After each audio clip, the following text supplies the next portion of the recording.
sila, pero ako may pasok kaso walang wifi sa bahay. Kaya, nag-decide na lang kami pumunta dito sa Makati. And you know what guys? Dapat kanina pa kami nakaalis. Kaso, ang dumi ni Reyna, kaya alauna, umalis ako nagpa-car wash. Alas 4 na ako nakabalik sa bahay. Kaya nainis sila sa akin kasi nga sobrang tagal yung makeup namin, nahulas na. Wait lang guys, I'll show you the itsura of Ayala Triangle lights. So dito sa Ayala Triangle, almost 2 years din ako nag-stay. Almost 2 years din akong nag-work dito, kaya nasilayan ko din yung triangle lights. So, one moment. Ito guys. Hindi namin sira yung escalator, kaya we don't have any choice but to akyat baba here sa underpass. Grabe.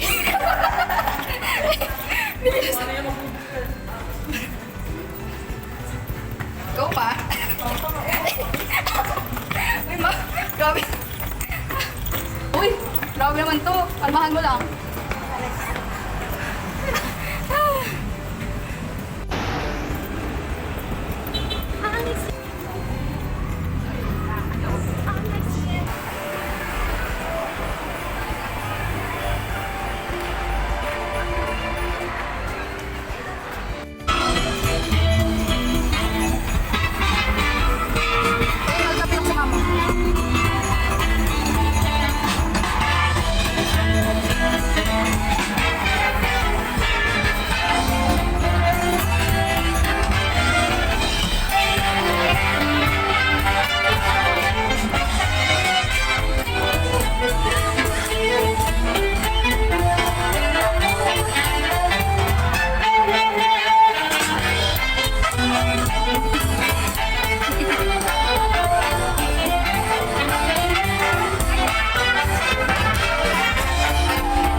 Pabalik na kami sa Glorieta. Talagang tinignan lang namin yung Ayala Triangle. Dapat pupunta kami MOA. Ngayon dito, mas okay din naman. Para doon, hindi masyadong crowded. Doon kasi masyado na madaming tao. So guys, di pa ako nakakapag-work kasi wala pa kami wifi at di pa kami nakakapag-send. Let's go! Hi guys! Nasa Ayala na kami. So pupunta kami Landmark. Doon kami kakain. Manlilibre yung mama ko. Ang mama namin. Manlilibre. Because you are a mother. You a mother of a Ayan. child. Of a child. Tatlo na lang kami sa bahay. Kaya dapat ini-enjoy na namin yung ini-enjoy na namin yung bahay namin. Buhay. Ayan. Pinenta na namin yung bahay namin. Pinenta namin tapos. Pinenta na namin ang bahay namin. Kasi hindi kami nakatahimik sa bahay. Actually guys, kanina hindi namin alam kung pupunta kami sa Batangas kasi ano to? Kasi nga walang wifi sa bahay, walang internet, kaya we decided na to go to Batangas. But then my sister refused to go there. She doesn't want to. I don't like there. She doesn't want to go to Batangas because it's yan na lang. Because it's not holiday anymore. That is why.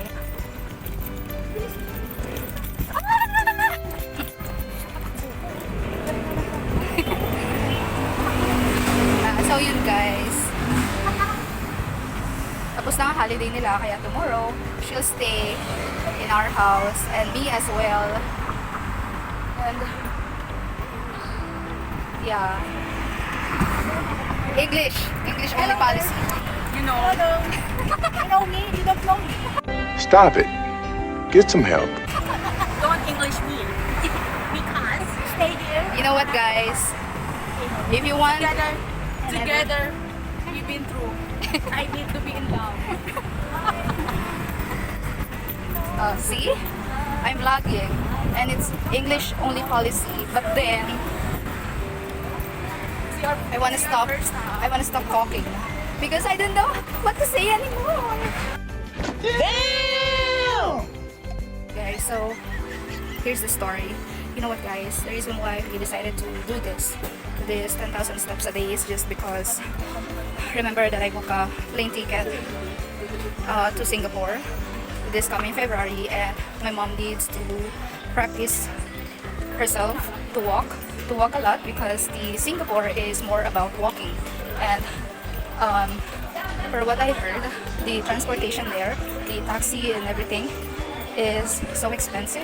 That is why we are doing this. We are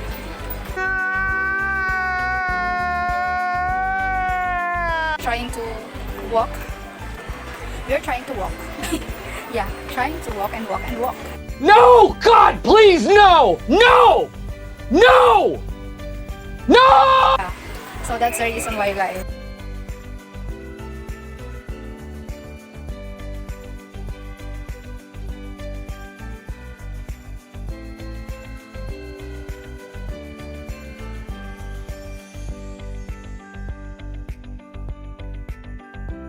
Okay guys, so nandito na kami sa KFC. Pumunta kami ng Glorieta para mag-KFC.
Hi guys, hindi ko na-end yung video last night because umuwi na kami ng maaga, mga alas 9 kasi pumunta kami di bang Glorieta, kumain kami doon, and yung mga Starbucks doon guys walang saksakan.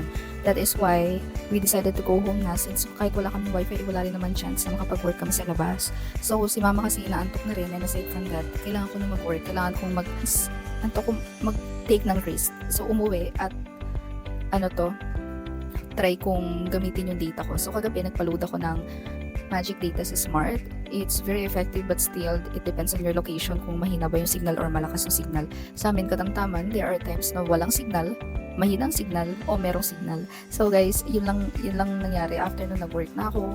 Magdamag ako nag-works since it's month end guys. Kailangan nating maraming tapusin. Kaya ganun. So, yung lakad namin kahapon, talaga namasya lang kami at wala nangyari. Kahit yung reason namin is magtrabaho sa labas. Anyway guys, if you notice this one, this is a microphone. I just bought this sa Shopee. So, introduce ko lang siya guys.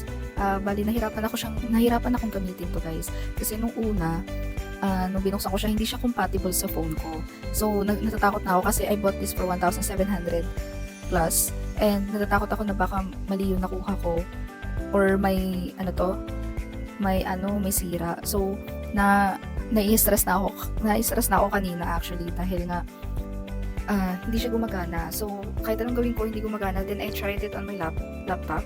Gumana siya dun guys. So, ang problema yung sa cellphone ko, additional stress kasi cellphone ko yung gamit ko sa pag-vlog. That is why diba? So, I did some research guys and nakita ko tong Indiano na to na nag-explain na hindi compatible din sa phone niya. So, yung phone ko is Oppo and hindi nga siya compatible even if inopen ko na yung OTG connection.